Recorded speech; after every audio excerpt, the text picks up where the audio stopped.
여러분 안녕하십니까, 진성호입니다. 문재인 정권만큼 경제에 무능한 정부가 있었을까요?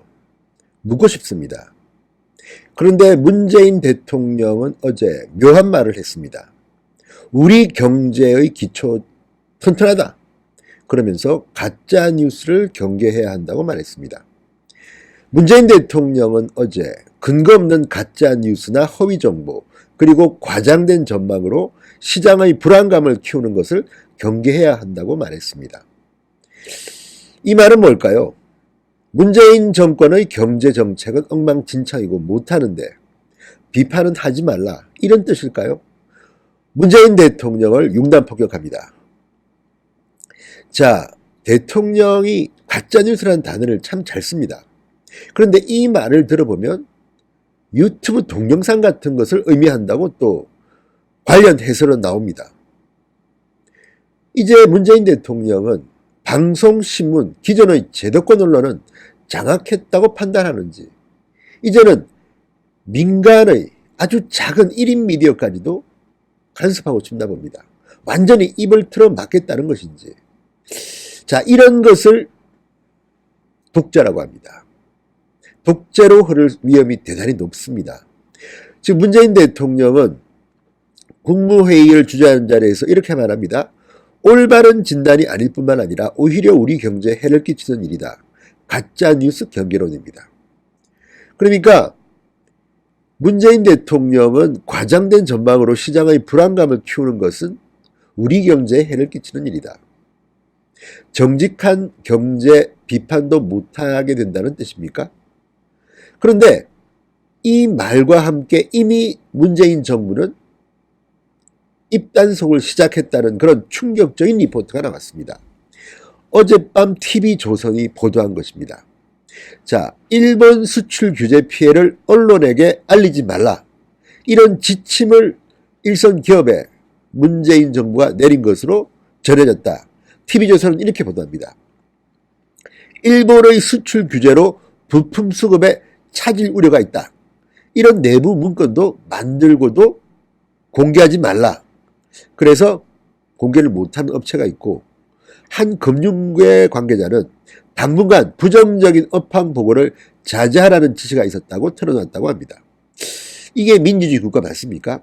특히 경제 보고서는 정확성 생명입니다. 그런데 정부 비판하거나 경제 상황이 나쁘다는 것을 말하지 못하면 이 보고서를 믿고 투자한 사람들은 어떻게 될까요?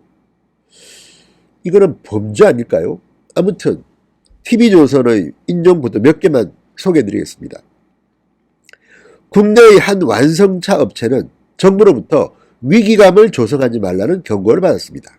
일본의 수출 규제가 확대될 경우 부품 수급에 차질이 생길 수 있다. 이런 보고서를 내서 노사교섭 때 활용할 계획이었지만 가정을 토대로 위기감을 조성하지 말라며 제지를 당했다는 겁니다.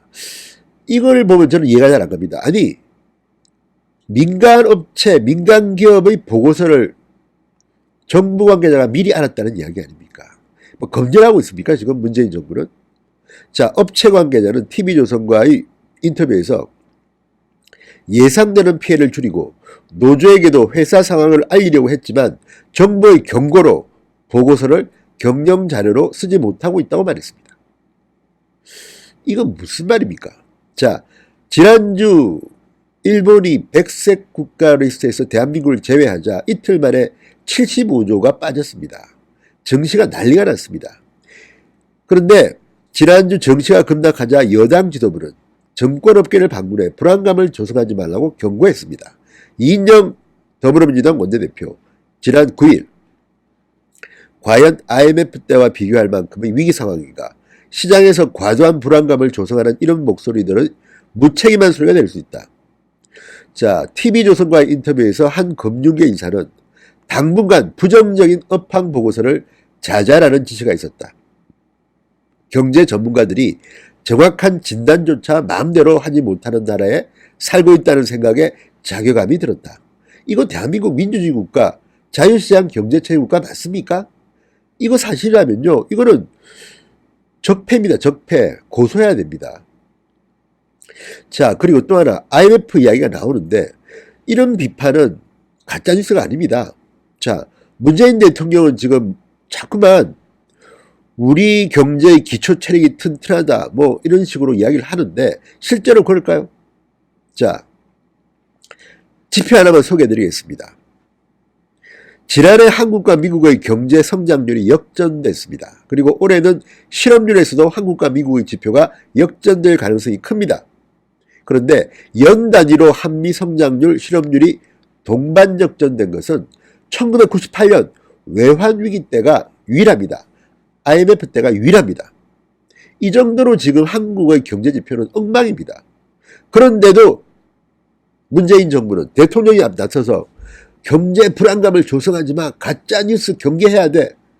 이번에 한상혁 방통위원장 지명자 역시 지명받자마자 한 이야기가 지금 가짜뉴스 이야기입니다. 아니 정부가 가짜뉴스를 규정합니까? 정부 마음에 들면 진짜 뉴스고 마음에 안 들면 가짜뉴스입니까? 전 세계의 가짜뉴스를 판단하는 것은 독자와 시청자입니다. 그리고 사실과 틀리면 그 보도에 언급된 사람들이 고소하면 됩니다. 지금도 구제수사는 다 있습니다. 그런데 최고권력자가 나서서 가짜뉴스를 경계하라. 청와대는 문제만 생기면 가짜뉴스다. 정말 청와대에서 일하기 쉽겠습니다. 자, 그리고 가짜뉴스에 대해서 청와대 핵심 관계자가 이렇게 말했다고 합니다. 국민은 유튜브 영상 등도 뉴스로 받아들이는 것 같아. 불화수소가 북으로 가서 독가스의 원료가 된다는 주장 같은 것들을 경계해야 한다는 의미다. 이거 경계해야 된다는 게 이게 사실이 아니면 조치를 하면 되지 않습니까? 청와대가. 그런데 이걸 대통령 입으로 가짜뉴스, 마치 경제에 대한 비판만 하면 가짜뉴스인 것처럼 협박을 하는 것으로 들립니다. 이런 대통령의 문법은 정말 문제가 많습니다. 최소한 민주주의의 지도자라면 이런 말을 써서는 안 됩니다. 언론 표현의 자유를 억압하는 지도자치고 민주주의 지도자는 없습니다. 단정할 수 있습니다.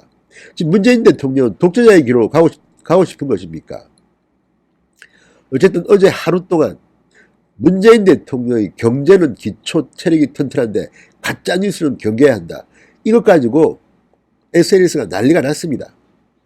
지금 님께서 튼튼한 체력을 다 이렇게 망가뜨려 놓고 무슨 말이냐? 무조건 언론 탓, 남 탓한다. 정말 주식시장이 침수 직전이라는데 XX는 이런 망발을 끊임없이 쏟아내네. 문재인 대통령 본인이 가짜뉴스를 지금 만들고 있는지 모릅니다. 참. 그리고 이미 조중동 조심하고 있습니다. 이런 말도 나옵니다.